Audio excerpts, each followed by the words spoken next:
New TV Telugu. ఇప్పుడు AP top 10 చూద్దాం.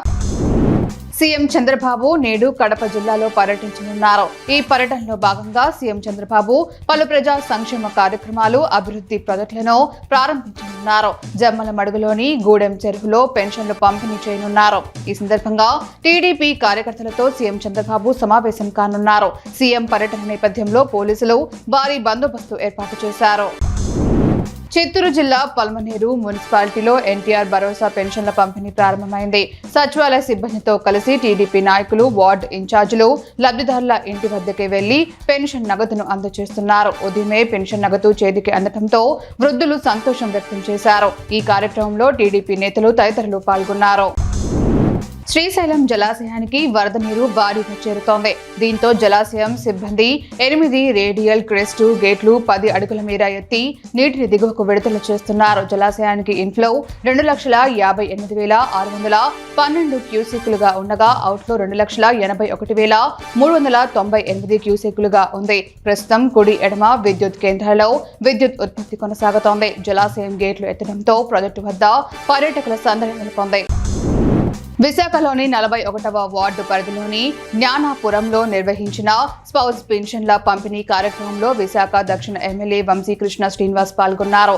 లబ్ధిదారులకు ఆయన స్వయంగా పెన్షన్ సొమ్మును అందజేశారు. ఈ సందర్భంగా లబ్ధిదారుల యోగక్షేమాలను అడిగి తెలుసుకున్నారు. కూటమి ప్రభుత్వం అధికారంలోకి వచ్చిన తర్వాత ప్రజలు క్షేమంగా, సంతోషంగా ఉన్నారని ఎమ్మెల్యే పేర్కొన్నారు.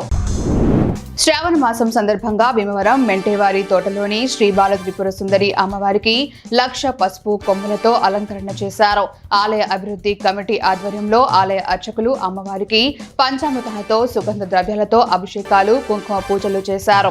అనంతరం 1,00,000 పసుపు కొమ్ములతో పూజ చేసి ప్రత్యేక అలంకరణ చేశారు. అధిక సంఖ్యలో భక్తులు అమ్మవారిని దర్శించుకున్నారు. సార్వత్రిక ఎన్నికల్లో వైసీపీకి ప్రజలు కేవలం 11 సీట్లు ఇచ్చినా జగన్ వైఖరి మారలేదని నెల్లూరు రూరల్ ఎమ్మెల్యే కోటంరెడ్డి శ్రీధర్ రెడ్డి విమర్శించారు. నెల్లూరు మాగుంట లేఅవుట్లో ఆయన మీడియాతో మాట్లాడుతూ రాష్ట్రాన్ని జగన్మోహన్ రెడ్డి దివాలా తీయించారని ధ్వజమెత్తారు.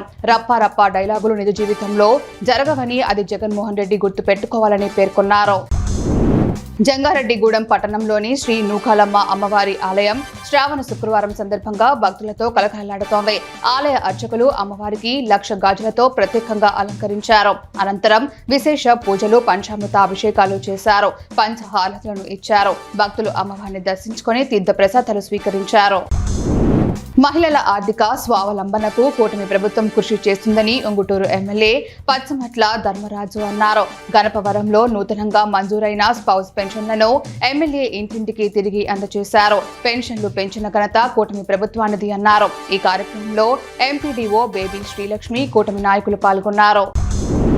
విశాఖపట్నంలోని తారక రామారావు కాలనీలో స్మార్ట్ విద్యుత్ మీటర్లకు వ్యతిరేకంగా సిపిఎం పార్టీ ఆధ్వర్యంలో ప్రచారం నిర్వహించారు. ఈ కార్యక్రమానికి Jagadamba zone CPM convenience committee convener Subbarao నాయకత్వం వహించారు. సిపిఎం సీనియర్ నాయకులు వై రాజు మాట్లాడుతూ నరేంద్ర మోదీ ఆదేశాల మేరకు రాష్ట్ర ప్రభుత్వం స్మార్ట్ మీటర్లు పెట్టబోతుందని, ఇవి ప్రజలపై భారం మోపుతాయని అన్నారు. ముఖ్యమంత్రిగా ఉన్నప్పుడు వైఎస్ జగన్మోహన్ రెడ్డి పరదాలు వేసుకుని పోలీసులతో పరిపాలన సాగించారని, దానిని గుర్తు పెట్టుకోవాలని సర్వేపల్లి ఎమ్మెల్యే సోమిరెడ్డి చంద్రమోహన్ రెడ్డి విమర్శించారు. నెల్లూరు నగరంలో ఆయన మీడియాతో మాట్లాడుతూ జగన్మోహన్ రెడ్డి పరిపాలన మొత్తం నియంతృత్వంలో సాగిందన్నారు. ఆధారాలు ఉన్నాయి కాబట్టే కాకానిని కేసులు నమోదు చేశారన్నారు.